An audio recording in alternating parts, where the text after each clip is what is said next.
guy runs an open mic across the street from here tomorrow. How cool is that? Double comedy in Lutz. And since it's in Lutz, there's probably going to be a lot of slave jokes there too. So go check it out. But for now, give it up for James Hollingsworth. Thank you, Mario. When my mom did our Ancestry.com thing, she got really excited to tell me about my heritage. And one of the things she told me, she was like, "Hey, James, did you know that you're related to Quakers?" And I was like, "Yeah, Quakers! Well, like, history's good guys, right? They were anti-war, they were super socially tolerant, they were against slavery. Yeah, that's pretty cool." But then my mom was like, "Well, actually, son, the Quakers you're related to moved down south and owned slaves." And I was like, "Well, gee, Mom, I didn't realize that was a thing Quakers did."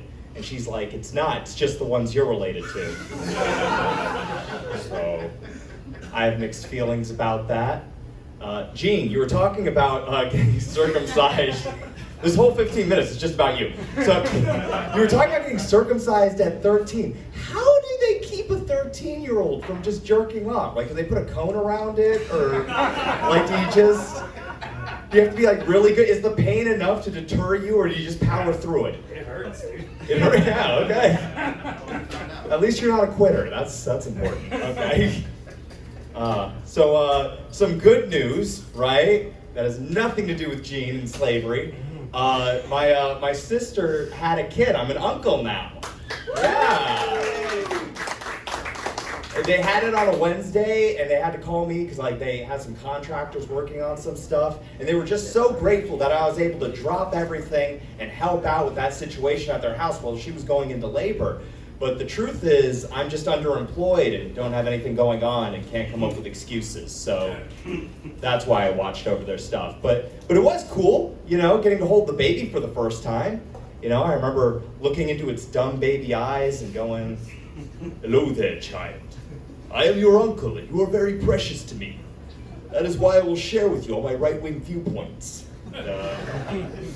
I'm really just trying to get out of other stuff they want me to do, in the future. So you got to start early, you got to make judgmental comments there. I didn't even know I was right-wing until I turned 30 and the internet started screaming at me, so that was fun to learn. Okay.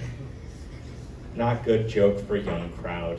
You'll get there, and you'll be like, "Oh, these aren't views I can have anymore." Okay, but what views? You don't know. Yeah. They're always asking me to do things, my sister and brother-in-law. Like, before the kid, it was like, "Hey, can you watch our dog?" Just all the time. I remember I got a call around New Year's Eve. They were like, "Hey, James, what are you doing for New Year's?" And I was like, "I'm not doing anything." And I was like, "Oh, that's great," because we were planning on going out of town for a cool party. And I was like, "Oh, that'd be amazing. I'd love to go." And they were like, "Oh, no, we were just hoping you could watch our dog." And I was like, "Oh, that's my bad, Obviously, I shouldn't be trying to invite myself to your guys' party. I'm probably not even going to know anyone there." They were like, "Oh, you probably know some people there. It's going to be everyone from volleyball." Everyone from volleyball? Well, then why wasn't I invited? Well, we're trying to keep it to a tight 8. So, 8 isn't tight. Is 8 tight, guys? I don't think 8 is tight. 9 is just as tight as 8. And they're like, "Look, it's going to be nothing but couples. We didn't want you to feel left out." I feel kind of left out, guys. I'm like, "Listen, James, there's going to be a bunch of fireworks. Our dog, she's going to be anxious and scared. We really got to get someone to watch her." And I thought, wow, guys, that's really considerate of the dog's feelings. So, fuck them, I didn't watch their dog. I have some self-respect. But that just means they changed their strategy for Valentine's Day. Now I got a call and I was like, "Hey, James, do you want to watch our dog for Valentine's Day so you're not completely alone this year?" And that worked. I watched their dog that time. I watched their dog, I fucked their dog, and everyone was happy. Everyone got something out of it. All right. You guys didn't get anything out of that. That whole story was just super sad, and it's like, none of these punchlines are good enough to justify the depression you're giving us. I don't have New Year's plans. What are we gonna do? Here, I'll give you some good news. I am dating someone right now. And even better, I made her come for the first time not too long ago. Yeah. You guys want to hear my impression of her coming? Sure. Oh man, that was so... Gene was the only one backing that. I've done nothing to earn his. It's like, I want to hear it. What does your lady sound like? Do it. Ooh, you got me. It was a lot more wholesome than I thought it would be. Like, porn just has been lying to me for all these years. Anyways, I thought it was delightful. I think we have a future together. I don't want her coming like some whore. Anyways. Yeah, so my roommate, she says that I'm not very, she says that I mansplain too much. And I think that's kind of ridiculous that women have this term for when guys over-explain things, but we don't have a phrase for when women do the opposite, which is not explain obvious concepts to me, and they get mad at me for it later. I'll give you an example. Like, did you know that if you don't clean the lint trap in your dryer, you could start a fire? Yeah, well, I didn't know that, and if she had just taken the time to explain that to me, we wouldn't have had a problem, and she would still have a cat. Another thing she says about me, she says I'm not very empathetic. If you don't know what empathy is, it's kind of like being psychic with feelings. But get this, her idea of being a good person means that when she feels bad, me and everyone else are just also supposed to feel bad for her. That seems like a really selfish thing to ask, doesn't it? Like, does that really make any sense? Like, if you're feeling bad, we shouldn't be trying to drag everyone else down here with you so we can all feel like shit. We should be working on moving you up here with me at neutral, where we both don't care about your dead cat. Who's with me? Yeah, we gotta, yeah, it's always the guys. The women are like, I like empathy. Empathy's important. I don't know why you're all Victorian and old in my impression. I remember when men were gentlemen and didn't kill our cats. Okay. Let's see here.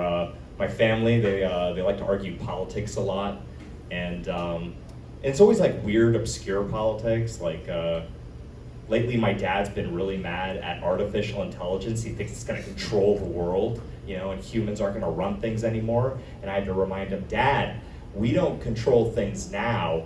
That's some other group of humans, and they suck. So, like, if anything, I'm rooting for robot overlords, right? Like, they have flown to 0 pedophile islands. They have caused 0 wars. This is a great something, right? Like, come on. Other words. I don't know what else you wanted out of a presidential candidate, but like, I think not having dementia, that's pretty solid. You know, it's only getting better with the AI. I just trust a supercomputer. We already trust technology for everything anyways, right? Like, if I need to get somewhere, I got Google Maps. If I need to shop for something, I got targeted ads coming at me. Sure, it's a little aggressive, but they're kind of helpful if you're being honest. You just let go of privacy, kind of made Christmas a lot easier for me. But no, like, you can't ask people for things. Like, if I was to go into the parking lot and ask any of you for very specific pornography, would you deliver? No, you wouldn't. My brother-in-law, he's an environmentalist, and he believes that we need to like control birth rates so we don't overpopulate and set the planet on fire. But my dad was concerned about this concept called demographic collapse, which is the idea that you have too many old people leaving the market, you know, the workforce, and then when they retire, not enough young people replace them, so no one's doing any of the jobs, and everyone just starves to death and dies. Now, I heard both those arguments. As a moderate, I thought, well, what if we just kill all the old people? Okay, that joke went a lot better here than it did at Thanksgiving. They were like, James, that's an awful thing to say and think and do. But none of them could tell me that it wouldn't work. Okay? You know, just want us to be honest. Let's see here. Who's talking about having tits? Who was it? It was Sean Guest? What was that word you used called? Where is he? Is he gone? Gynecomastia. Did I say it wrong? How do you say it? Gynecomastia. Got it, yeah. I was delivering for Panera Bread a few years back, and I was going to this guy's house when the weirdest thing happened. His neighbor walks out without a shirt. And the strange thing about this guy is he has the most perfect tits I've ever seen. Yeah. Yeah, okay, yeah, it's blowing your mind, right? Because most times you see guy boobs, they're like flat, they're lifeless, they're like two pizzas just sort of hanging off the body. There's no bounce to them. This guy's had a little playfulness to him, you know? There was a bounce. There was a frolicking in every step. The rest of them looked like shit. The rest of them looked like, you know those like commercials that would play on Comedy Central, like the charity ones, where it's like, this is someone starving in Africa, and they start expanding because like the parasites in their stomach are letting out methane. You've seen it, right? Like Gene knows. Gene's laughing. Gene's the black guy everyone wants to make fun of tonight. Take that, Gene. I'm sorry. But no, it's like I realized that I was staring too long at the guy's tits. Was the thing. Because he did that thing that people will do to you if you stare at them long enough. He started waving to me, like, oh, I guess this person knows me, so I should wave to them just in case. And a weird thing happens to me, because it's like, it turns out if you have the most perfect tits I've ever seen and you start waving at me, it's like a biological imperative I have to walk over to you. And that's more confusing for him, because I have Panera Bread, I'm delivering food. Now he thinks he's getting food. And I don't have the heart to tell him he's not, so I just give him the food, because I can't just tell him like, oh no, I'm just here for the off chance you'd let me motorboat you. I like to think that that's like a thing that happened that was no one's fault. Like we were just victims of circumstance, none of us could have done anything about it. But he had to know what was going on, right? Like ladies, you wouldn't just let the girls out and not know you were trying to get something out of it, right? This guy was probably some kind of modern day siren, you know? I never got the whole mermaid mythos. Like, how are you crashing a boat into the rocks over some half-fish lady? But I get it now. This guy is just coming outside every time someone's delivering something. He's getting Amazon packages, he's getting pizzas, he got that guy's Panera Bread. Okay. You haven't seen the titties, okay? You don't know what you would have done in that situation.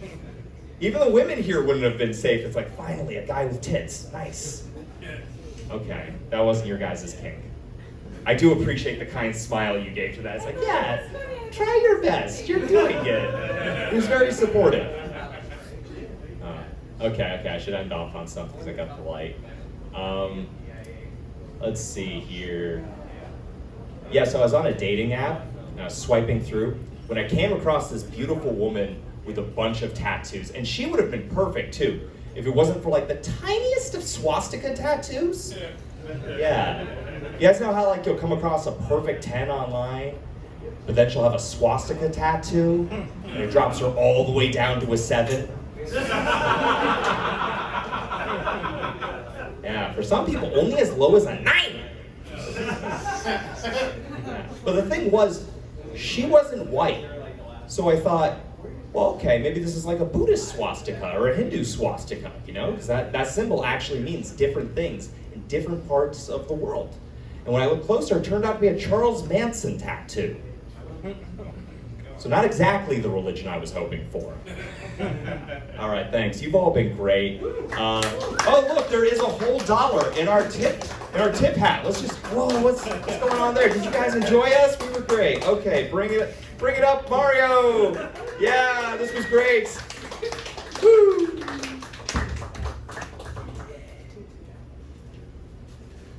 But the question is, who gets that $1? Ooh, knife fight. Not Sean, because he already left.